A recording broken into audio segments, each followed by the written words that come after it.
춤을 출 때 왜 그렇게 기분이 좋아질까요? 그리고 같이 추는 사람들이랑 뭔가 좀 묘하게 연결되는 느낌? 그런 거 있잖아요. 네, 있죠. 이게 그냥 기분 탓일까? 아니면 진짜 우리 뇌 속에서 뭔가 좀 특별한 일이 벌어지는 걸까요? 그리고요. 우리 몸의 중심, 그 코어 근육이 스트레스 반응이랑 직접 연결돼 있다면 이거 믿으시겠어요? 와, 정말 흥미로운 질문인데요. 오늘 저희가 바로 그 얘기를 좀 해보려고 해요. 여러분이 보내주신 움직임의 뇌과학 자료들을 가지고요. 네. 이 몸짓 하나하나가 우리 정신이나 감정에 얼마나 깊은 영향을 주는지 좀 제대로 파헤쳐 보려고 합니다. 네, 저도 자료 보면서 되게 흥미로웠어요. 그렇죠. 살펴보니까 뭐 춤이 주는 즐거움, 또 사회적으로 연결되는 그 비밀 같은 것도 있고요. 코어 근육이랑 스트레스 시스템이 생각지도 못하게 관련이 있다는 거. 그리고 스트레칭이 세포 수준에서 변화를 일으킨다는 것까지 정말 다양한 이야기가 많더라고요. 맞아요. 그래서 오늘 저희 목표는 이 자료들 보면서 춤이 왜 행복감을 주는지 그 진짜 이유를 좀 알아보고 네. 코어 운동, 이게 그냥 몸 만드는 걸 넘어서 정신 건강에도 어떻게 좋은 건지, 또 스트레칭이 몸이랑 마음에 미치는 영향, 뒤에 숨어있는 그 과학적인 근거는 뭔지 이런 걸 좀 명확하게 알아보는 거죠. 좋습니다. 자, 그럼 이 흥미로운 탐구 같이 시작해보시죠. 먼저 우리를 춤추게 만드는 그 힘, 춤 이야기부터 좀 풀어볼까요? 네, 좋아요. 이 자료들 보다 보니까 그 유명 안무가 터너라는 분 이야기가 인상 깊었어요. 네. 춤이 단순히 내면을 켜라는 거, 그걸 넘어서 우리 정신 상태 자체를 막 적극적으로 바꿀 수도 있다, 이렇게 말하더라고요.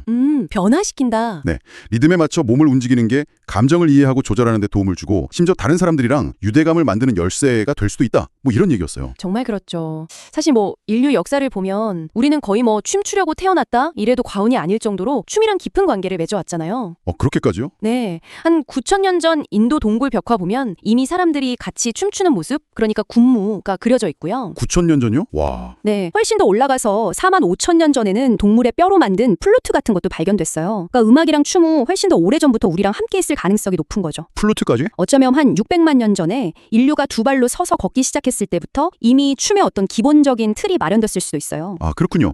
우리 뇌를 가끔 예측 기계라고 부르잖아요. 네네. 이게 춤이랑도 되게 깊은 관련이 있다는 점이 재밌었어요. 어떤 점이요? 그러니까 규칙적인 리듬이나 박자를 우리가 예측하고 그 예측이 딱 들어맞을 때 아하. 뇌에서 도파민이라는 게 나온다는 거예요. 네, 그렇죠. 도파민. 이게 바로 즐거움이랑 동기부여를 느끼게 해서 우리가 계속 리듬 타고 춤추고 싶게 만든다, 뭐 이런 거죠. 맞습니다. 정확해요. 리듬이라는 게 그 소리를 처리하는 뇌 영역이랑 움직임을 담당하는 뇌 영역의 활동을요, 마치 오케스트라 지휘자처럼 착착 맞춰서 동기화시키는 거예요. 동기화요? 네, 서로 다른 뇌 영역의 전기 신호가 같은 박자에 맞춰서 흐르게 하는 거죠. 그리고 인류가 두 발로 걷게 되면서 생긴 그 다리의 자연스러운 흔들림 있잖아요. 네. 약간 진자 운동 같은 거요. 그게 어쩌면 춤의 가장 원시적인 형태가 아니었을까? 뭐 이런 가설도 있어요. 그래서 걸을 수 있다면 춤출 수 있다는 그 탄자니아 속담이 괜히 나온 말이 아닌 거죠. 와, 신기하네요. 혼자 이렇게 리듬 타는 것도 재밌지만 이 자료 보니까 여럿이 함께 춤출 때 뭔가 더 특별한 일이 생긴다고 하더라고요. 네, 그렇죠. 함께 출 때. 옥스퍼드 대학 연구를 보니까 사람들이 같이 이렇게 딱 맞춰서 움직일 때요, 우리 뇌가 우리랑 남을 나누는 그 경계선을 점점 흐릿하게 만든대요. 경계선이 흐릿해진다. 네. 보통은 몸의 위치나 움직임을 느끼는 그 고유 수용성 감각 때문에 내 몸이란 남의 몸을 딱 구분하잖아요. 그렇죠. 근데 같이 춤추면 이 감각 정보가 너무 비슷해지니까 뇌가 이게 난가 우린가 하면서 그 구분이 좀 애매해지는 거예요. 그러면서 막 하나가 된 것 같은 강렬한 소속감을 느낀다는 거죠. 바로 그 경험. 그게 외로움 같은 걸 덜어주고 또 공동체에 소속되어 있다는 느낌을 주면서 정서적으로 위안도 주고 치유 효과까지 있다는 거예요. 네, 치유 효과까지. 춤이 이렇게 몸으로 직접 연결되는 걸 통해서 서로 생각이 좀 다른 사람들까지도 하나로 묶어주는 강력한 접착제 역할을 해온 거죠. 인류 공동체 형성에도 분명 중요한 역할을 했을 거고요. 그래서 일부 과학자들은 춤이 그냥 즐거움을 넘어서 집단의 감정적인 유대를 강화하고 협력을 더 잘하게 하려고 진화했을 수도 있다, 이렇게까지 보기도 해요. 와, 진화의 관점에서까지. 근데요, 이런 같이 움직이는 거, 동기화된 움직임에는 또 다른 얼굴이 있다는 지적도 있었어요. 양면성이 있다는 거죠. 네, 함께 움직이는 그 강력한 경험이 우리의 어떤 이성적인 판단, 이걸 살짝 건너뛰고 감정을 바로 건드릴 수 있다는 거예요. 감정을 직접적으로. 그래서 긍정적인 연대감을 만들 수도 있지만 동시에 집단적인 사고나 행동을 유도하는데 악용될 수도 있다, 뭐 이런 거죠. 악용될 소지. 예를 들면 어떤 게 있을까요? 예를 들어서 뭐 군대에 아주 정교한 제식 훈련 같은 거 있잖아요. 거기서 오는 일체감. 네, 그렇죠. 아니면 예전에 그 나치 정권 때 공공장소에서 막 집단적으로 격리하고 그랬잖아요. 그런 것들이 사람들의 감정을 움직여서 지지율 상승에도 영향을 미쳤다, 이런 분석도 있더라고요. 이걸 생각하면 마냥 좋게만 볼 수는 없겠어요. 그렇습니다. 확실히 양날의 검 같아요. 그 동기화된 움직임이 주는 강력한 소속감이나 몰입감이라는 게 자칫하면 비판적인 생각을 잠시 멈추게 만들 수 있거든요. 일단 어떤 집단에 깊이 속하게 되면 개인의 이성적인 판단보다는 그 집단의 분위기나 감정에 좀 휩쓸리기 쉬워지니까요. 네. 그래서 어떤 공동체에 참여할 때는 그 집단의 성격이나 목표를 처음부터 좀 신중하게 따져봐야 한다, 이런 중요한 메시지를 주는 거죠. 신중함이 필요하다. 그래도 다행인 건 이런 좋은 효과를 얻으려고 꼭 전문 댄서처럼 화려하게 춤을 출 필요는 없다는 점이었어요.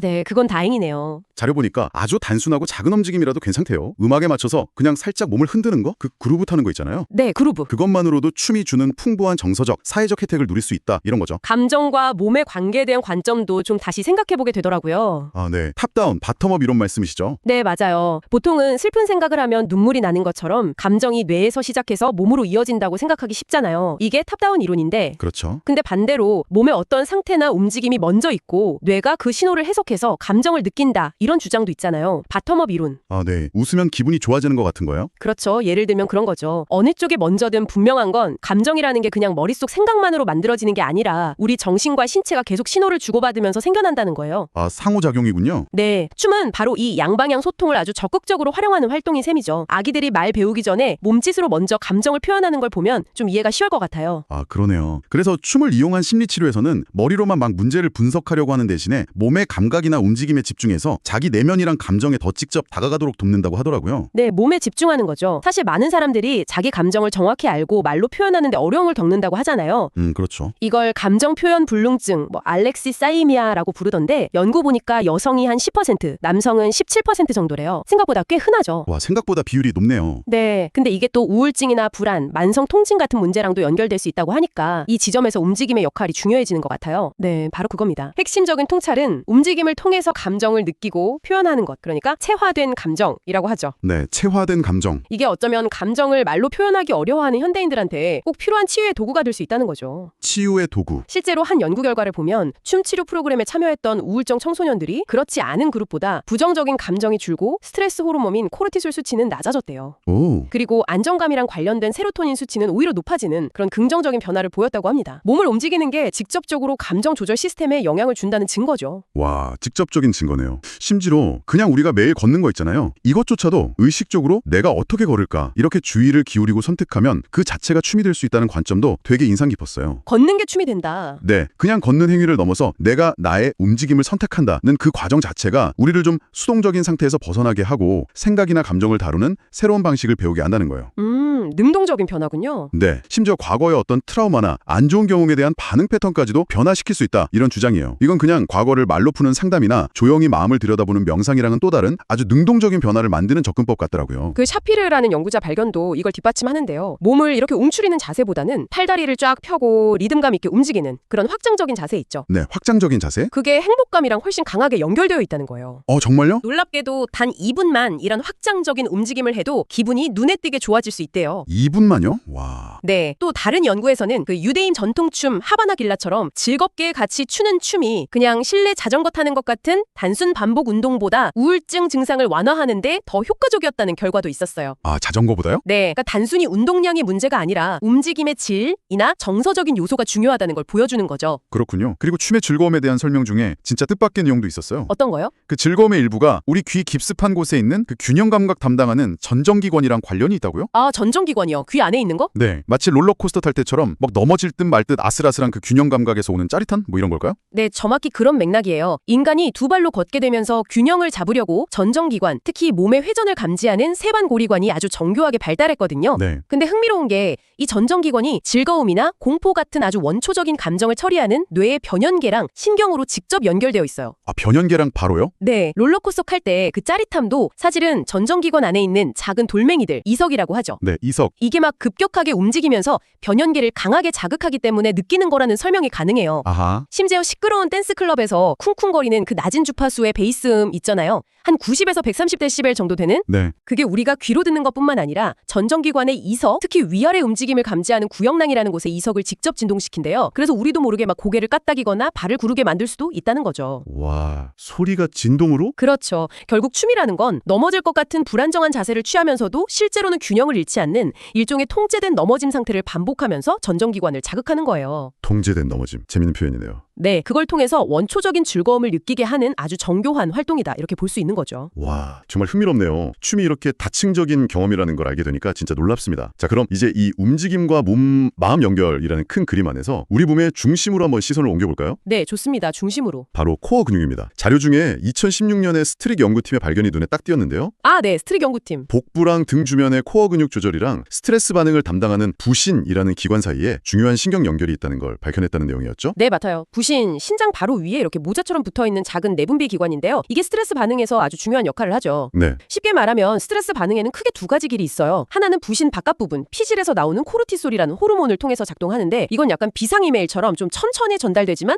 효과는 오래가는 시스템, HPA 축이고요. 아, 코르티솔. 다른 하나는 부신 안쪽 수질에서 나오는 아드레날린, 에피네프린이라고도 하죠. 이걸 통해서 작동하는데 이건 교감신경계를 통해서 전달돼서 마치 비상벨처럼 즉각적으로 몸을 싸우거나 도망갈 준비 상태로 만들어요. 아드레날린은 즉각적으로요? 네, 이런 급성 스트레스 반응은 위기 상황에서 우리 생존에 꼭 필요하지만 만약에 이 시스템이 만성적으로 계속 켜져 있으면 우리 몸이랑 마음에 해로울 수 있는 거죠. 그렇죠. 만성 스트레스가 문제죠. 스트렝 연구팀 발견이 중요한 이유가 그동안 필라테스나 요가, 태극권 같은 운동에서 바른 자세가 마음을 안정시킨다 이렇게 주장을 해왔잖아요. 네, 많이들 하죠. 근데 그 과학적인 근거가 좀 부족하다 이런 비판도 있었거든요. 그런데 코어 근육 조절이랑 스트레스 호르몬 나오는 기관, 특히 부신 수질 사이에 직접적인 신경 연결이 있다. 이게 밝혀지면서 아, 이런 운동들이 왜 심리적 안정에 도움을 줄 수 있는지 신경학적인 설명이 가능해진 거예요. 그렇군요. 이제 근거가 생긴 거네요. 네, 그래서 뚜렷한 신체 원인을 찾기 힘든 여러 심신증 있잖아요. 예를 들어 뭐 만성통증이나 소화불량 같은 거. 네. 이런 문제들을 완화하는데 코어 트레이닝이 상당히 의미 있는 접근법으로 새롭게 주목받게 된 거죠. 아, 심신증에도요? 네, 코어는 단순히 뭐 복근이나 등 근육만을 말하는 게 아니에요. 우리 몸에 무게중심이 있는 곳이고 대부분의 내부 장기들이 자리 잡은 아주 중요한 공간이거든요. 그렇죠. 그리고 이 내부 장기들로부터 오는 여러 신호들, 예를 들어 뭐 배고프다, 배부르다, 심장이 뛴다 이런 감각 정보들을 내부 수용 감각이라고 하는데요. 내부 수용 감각? 코어는 감각 정보의 주요 발신지예요. 탈롱분들이 같은 일부 신경과학자들은 이 내부 수용 감각이야말로 나라는 주관적인 느낌, 즉 1인칭 시점의 자아를 형성하는데 핵심적인 역할을 할 수 있다. 이런 흥미로운 이론까지 제시했어요. 와, 나라는 느낌까지요. 네.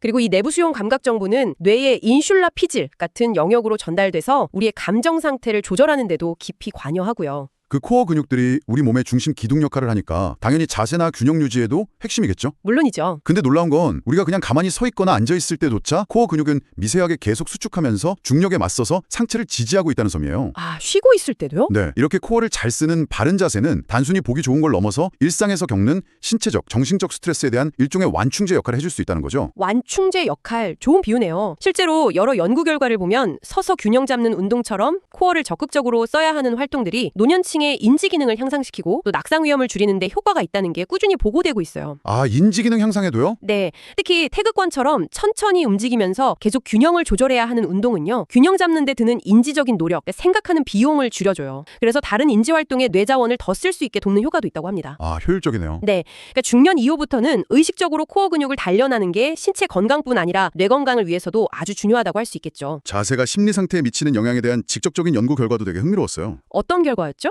어려운 과제를 수행하게 했을 때요. 의식적으로 바르고 곧은 자세를 유지했던 사람들이 구부정한 자세를 취했던 사람들보다 스트레스를 덜 받고 더 긍정적인 태도를 보였다는 거예요.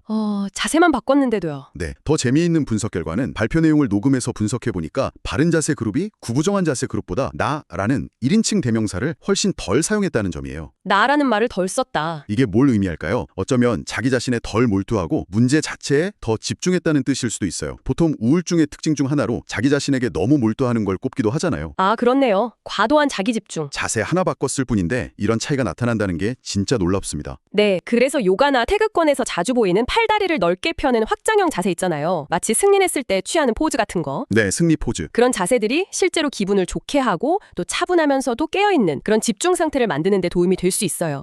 하버드 의대의 피터 웨인 박사 같은 연구자들은 이런 자세들의 효과를 진화 생물학적인 관점 그리고 몸 전체를 통합적으로 보는 전인적 의료 관점에서 깊이 연구하고 있습니다. 아, 깊이 연구 중이군요. 일본 선불교의 수즈키 술료 선사가 남긴 말처럼 바른 자세는 바른 마음 상태를 얻기 위한 수단이 아니라 바른 자세 그 자체가 이미 올바른 마음 상태다. 이런 통찰과도 연결되는 지점이죠. 자세가 곧 마음 상태다. 네, 자세를 통해서 원하는 마음 상태를 구현한다. 이런 생각인 거죠. 아까 스트레스 반응 얘기로 잠깐 돌아가서요. 부신 피질에서 나오는 코르티솔이랑 수질에서 나오는 아드레날린, 이게 작용 방식이 다르다고 했잖아요. 네, 그렇죠. 속도랑 지속성에서 차이가 있죠. 자료에서는 신경 전달 물질이나 호르몬들이 우리 몸을 각성시키는 수준, 혹은 너무 과하면 독성이 들 수도 있는 단계를 비교해 놓은 부분도 있었어요. 아, 단계별로요? 네, 가장 약한 단계는 수면을 돕는 멜라토닌, 그 다음은 평온함이나 만족감을 주는 세로토닌, 동기부여랑 집중력을 높이는 도파민. 네. 더 강해지면 고도의 집중 상태나 스트레스 상황이랑 관련된 노르아드레날린, 그리고 가장 강력한 단계가 극도의 위험 상황에서 생존 반응을 일으키는 아드레날린, 이런 순서로 볼 수 있다는 거죠. 아드레날린이 가장 강력하군요. 특히 아드레날린은 교감신경을 통해서 순식간에 분비돼서 즉각적인 행동을 유발한다는 특징이 있고요. 여기서 스트릭 연구팀의 발견과 연결되는 핵심적인 시사점이 바로 이거예요. 움직임, 특히 코어 근육을 단련하는 것이 단순히 기분 전환을 위한 보조적인 활동이 아니라 스트레스나 불안 같은 정신건강 문제를 다루는 데 있어서 주요한 치료 전략 중 하나가 될 수 있다는 가능성입니다. 주요 치료 전략이요? 네, 그들의 원숭이 연구를 보면 코어 근육의 움직임을 직접 통제하는 뇌의 운동피질 영역이 다른 어떤 영역보다도 부신 수질, 즉 아드레날린이 나오는 곳과 압도적으로 많은 신경 연결을 가지고 있다는 걸 명확하게 보여줬거든요. 와, 압도적으로 많다는 게 중요하네요. 그리고 이 코어 근육이랑 연결된 뇌 영역이 단순히 몸만 움직이게 하는 게 아니에요. 서로 막 상충되는 정보를 통합적으로 이해하거나 불안한 상황에서 벗어날 해결책을 찾는 것 같은 고차원적인 인지 기능과도 관련이 깊다고 합니다. 네, 더 나아가서 명상할 때 활성화된다고 알려진 전점두 피질 MPFC, OFC의 정서 조절 센터와도 연결되어 있다는 사실이 밝혀졌어요. 아, 명상할 때 활성화되는 것이랑요? 그렇죠. 이건 코어 트레이닝이 명상과 유사한 방식으로 스트레스를 완화하고 감정을 조절하는 효과를 낼 수 있다는 신경학적인 근거를 제시하는 셈이죠. 정말 놀라운 연결고리예요. 와, 진짜 놀랍네요. 등 마사지가 등 감각신경을 통해 스트레스 시스템을 진정시키는 효과가 있는 것처럼 얼굴 근육의 움직임, 즉 웃음도 스트레스 반응에 직접 영향을 미친다는 연구 결과는 정말 흥미로웠어요. 아, 웃음이요? 네, 스트레스 받는 상황에서 일부러라도 눈가까지 활짝 웃는 진짜 웃음, 뒷셈 미소라고 하죠. 네, 뒷셈 미소. 이걸 지었던 사람들이 무표정했거나 입만 웃었던 사람들보다 스트레스를 덜 느끼고 심박수도 더 빨리 정상으로 돌아왔다고 해요. 와, 진짜 웃음의 힘이네요. 심지어 어떤 전문가는 크게 웃는 것이 윗몸 일으키기보다 더 훌륭한 코어 운동이 될 수 있다, 이렇게 말하기까지 한대요. 윗몸 일으키기보다요? 왜냐하면 배꼽 빠지게 웃을 때는 복부 근육들이 강하게 수축하면서 아까 말한 코르티솔 경로란 아드레날린 경로, 이 두 가지 스트레스 축 모두에 동시에 영향을 미쳐서 스트레스 해소 효과를 극대화할 수 있기 때문이라는 거죠. 아, 두 축 모두에 영향을 주는군요. 더 놀라운 건 웃음 요가처럼 억지로 웃는 행위조차도 실제 웃음이랑 비슷한 긍정적인 생리적 변화를 유도할 수 있다는 거예요. 억지로 웃어도요? 네, 일상생활 속 습관의 중요성도 강조되더라고요. 레빈타르 연구팀은 일부 심신증이 단순히 심리적인 문제라기보다는 정신과 신체의 상호작용 시스템에 기능적인 문제가 생긴 걸 수 있고 이때 코어 근육 단련이 도움이 될 수 있다고 주장해요. 아, 시스템의 문제일 수 있다. 특히 흥미로운 지점은 장 건강과 코어 근육의 관계인데요. 건강한 사람의 경우에는요. 장에서 소화 과정 중에 음식물이나 가스가 이동하면서 내부 압력이 변할 때 복벽의 코어 근육들이 이걸 감지하고 자동적으로 반사적인 수축을 일으킨대요. 그래서 압력을 상쇄하고 안정성을 유지하는 거죠. 아, 자동으로요? 그런데 과민성 대장증후군 IBS를 앓는 사람들은 이런 정상적인 장 복벽 반사작용이 제대로 안 이루어져서 복부 팽만감이나 불편함을 더 쉽게 느끼는 경향이 있다는 거예요. 아, IBS 환자들은 그게 잘 안 되는군요. 네, 따라서 요가처럼 코어 근육을 부드럽게 사용하고 강화하는 운동은 IBS 진상 완화에도 직접적인 도움을 줄 수 있다는 거죠. 오. 이건 코어 운동이 스트레스 반응 조절뿐만 아니라 소화기계 문제에도 긍정적인 영향을 미칠 수 있다는 강력한 증거가 되는 셈이에요. 또한 배를 안쪽으로 살짝 당겨서 코어 근육을 활성화하는 것 자체가 스트레스 수준을 낮추는 효과가 있다는 연구 결과도 있고요. 배를 당기는 것만으로도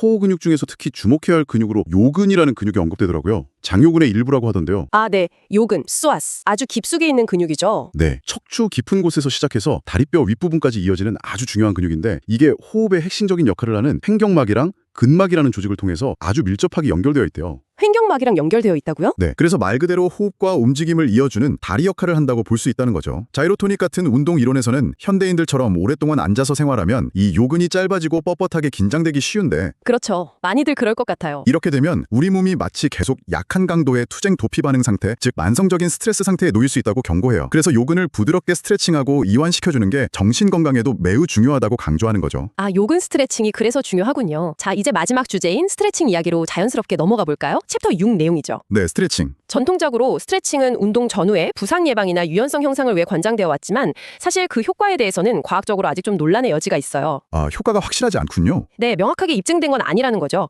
하지만 이 자료들에서 훨씬 더 흥미롭게 다루는 지점은 스트레칭이 단순히 근육 길이를 늘리는 걸 넘어서 우리 몸의 조직을 세포 수준에서 물리적, 화학적으로 변화시킨다는 강력한 증거들이 나오고 있다는 점이에요. 세포 수준에서 변화요? 네, 여기서 핵심적인 역할을 하는 게 바로 근막, 파시아라는 결합 조직인데요. 아, 근막이요? 근막은 마치 온몸을 덮고 있는 거미줄 같은 3차원 네트워크예요. 근육, 뼈, 장기 등 모든 구조물을 감싸고 연결하고 지지하는 역할을 하죠. 아이다 롤프가 창시한 구조통합, 흔히 롤핑이라고 부르는 수기요법도 바로 이 근막 시스템의 균형을 다루는 대표적인 접근법이고요. 아, 롤핑이 근막을 다루는 거였군요. 침술 연구가 이 메커니즘을 이해하는 데 중요한 단서를 제공한다는 점이 흥미로웠어요. 네, 침술 연구가 힌트가 됐죠. 침을 피부 아래 근막층까지 넣은 다음에 살살 돌리면 근막을 이루는 주성분인 콜라겐 섬유들이 마치 스파게티 면을 포크로 감아 올리듯이 바늘에 감기면서 그 주변 조직의 국소적인 스트레칭 효과를 변화를 일으킨다는 거예요. 네, 그렇죠. 기계적인 자극이죠. 중요한 건 이 과정에서 근막 조직을 실제로 만들고 유지하는 핵심 세포인 섬유화 세포의 모양과 성질 자체가 변형될 수 있다는 점이에요. 네, 그 섬유화 세포, 파이브로블라스트가 중요해요. 마치 작은 건축가 세포 같다고 상상해 볼 수 있는데요. 평소에는 조직을 유지 보수하는 역할을 하던 이 섬유화 세포가 침술이나 스트레칭 같은 기계적인 자극, 즉 잡아당김을 받으면 마치 헐크처럼 변신할 수 있다는 거예요. 헐크처럼요? 이 변신한 세포를 근섬유화 세포, 마이오파이브로블라스트라고 부르는데 이름처럼 근육 세포의 특징, 즉 수축성을 일부 가지게 되고요. 염증 반응을 조절하거나 손상된 조직을 복구하고 리모델링하는 과정에서 아주 중요한 역할을 합니다.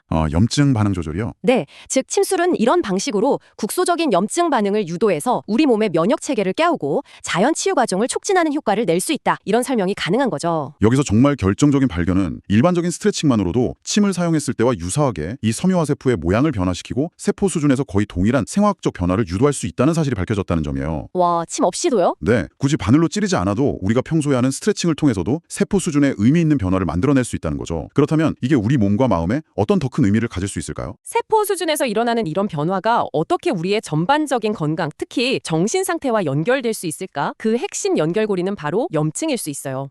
염증이요? 염증은 원래 상처가 나거나 감염됐을 때 우리 몸이 스스로를 방어하고 복구하기 위한 자연스럽고 필수적인 반응이잖아요. 급성 염증은 우리에게 꼭 필요하고 좋은 거죠. 네, 그렇죠.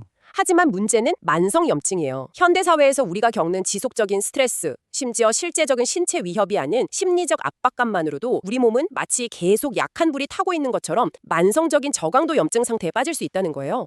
심리적인 스트레스만으로도요? 네, 몸이 불필요하게 계속 경보 상태를 유지하는 거죠. 이것이 우리가 흔히 느끼는 무기력감, 원인 모를 통증, 사회적으로 위축되는 행동 같은 소위 질병 행동으로 나타날 수 있고요. 질병 행동? 이런 상태가 오래 지속되면 우울증과 매우 유사한 증상을 유발하거나 악화시킬 수 있습니다. 여기서 주목할 점은 스트레칭이 세포 수준에서 염증과 관련된 경로에 영향을 미쳐서 이러한 만성 염증 상태를 조절하고 완화하는 데 긍정적인 역할을 할 잠재력이 있다는 거예요. 스트레칭이 만성 염증 조절해요? 네, 이 자료들이 스트레칭에 정확히 어떻게 만성 염증을 해결하는지 그 구체적인 메커니즘까지 명확히 설명하지는 않았지만 스트레스와 기분 문제에 연결된 만성 염증을 관리하는 비약물적 방법으로서 스트레칭의 잠재력을 탐구할 아주 흥미로운 가능성을 열어준 셈이죠. 네, 오늘 저희는 여러분이 공유해주신 자료들을 통해서 움직임이 단순히 칼로리를 소모하는 행위를 넘어서 우리 뇌와 감정, 심지어 세포 수준에까지 얼마나 깊숙이 연결되어 있는지 정말 다각도로 살펴봤네요. 그렇죠. 춤은 리듬과 동기화를 통해 즐거움과 강력한 사회적 유대감을 주고 우리 몸의 중심인 코어 근육은 스트레스 반응 시스템과 직접 소통하면서 자세와 균형 감각, 심지어 우리가 짓는 웃음조차 기분과 스트레스 조절에 영향을 미친다는 걸 확인했고요. 그리고 마지막으로 살펴본 스트레칭은 단순히 근육의 유연성을 위한 활동을 넘어서 세포 수준에서 염증 및 면역 반응에 영향을 미치고 궁극적으로는 우리의 정신 상태에까지 긍정적인 영향을 줄 수 있는 잠재력을 지닌다는 것을 알게 되었습니다. 네. 오늘 논의에서 꼭 기억해야 할 핵심 메시지는 움직임이 감정 조절, 스트레스 관리, 나아가 세포 생물학적 과정에까지 영향을 미치는 매우 강력하고 또 접근하기 쉬운 도구가 될 수 있다는 점이에요. 강력하고 접근하기 쉬운 도구. 어쩌면 신체적인 접근이야말로 정신건강 문제를 해결하는 데 있어서 그냥 부수적인 요소가 아니라 핵심적인 열쇠가 될 수 있다. 이런 새로운 관점을 우리에게 제시하고 있는 거죠. 마지막으로 여러분께 생각해볼 질문 하나 던지면서 마무리할까 합니다. 네, 어떤 질문인가요? 만약 스트레칭이 정말로 우리 몸의 세포 수준과 염증 과정에 영향을 미칠 수 있다면 우리는 특정 종류의 스트레칭이나 움직임을 의식적으로 활용해서 마치 매일 비타민 챙겨 먹듯이 자신의 정신적, 감정적 상태를 미세하게 조율하고 관리하는 개인화된 도구로 삼을 수도 있지 않을까요? 개인화된 도구요? 흥미로운 생각이네요. 오늘 당장 아주 간단한 스트레칭 하나부터 시작해보는 건 어떨까요? 단순히 시원하다는 몸의 느낌뿐만 아니라 그 움직임이 내 안의 감정이나 생각에 어떤 미묘한 변화를 가져오는지 한번 호기심을 가지고 관찰해보세요.